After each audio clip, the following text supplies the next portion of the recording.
நீ முருகான்னு ஒரு தரம் உண்மையா சொல்லு, அவன் உன் முன்னாடி வந்து நிப்பான். முருகனே வர்ற அளவுக்கு நாங்க என்னங்க அவ்வளோங்க புண்ணியம் பண்ணி இருக்கிறோம் அப்படின்னா, அதுக்காக அருணகிரிநாத சுவாமி நமக்கு சொல்றாரு, கவலையே படாத, அவனுடைய வேல் இருக்கிறது, அவனுடைய மயில் இருக்கிறது, அது உன்னை பாதுகாக்கும்.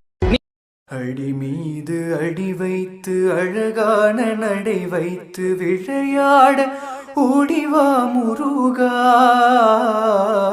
என்னோடு சேரவா முருகா. உன்னோடு சாய்ந்தாட உடலிங்கு தள்ளாட உயிர் மெல்ல ஏங்குதே குமரா, உன்னை காணும் ஆசைதான் குறைவா.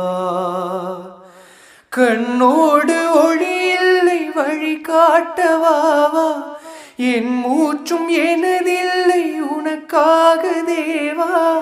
விரைவாய் வருவாய் அழகா, விளையாட ஓடிவா முருகா. வெற்றிவேல் முருகனுக்கு அரோகரா.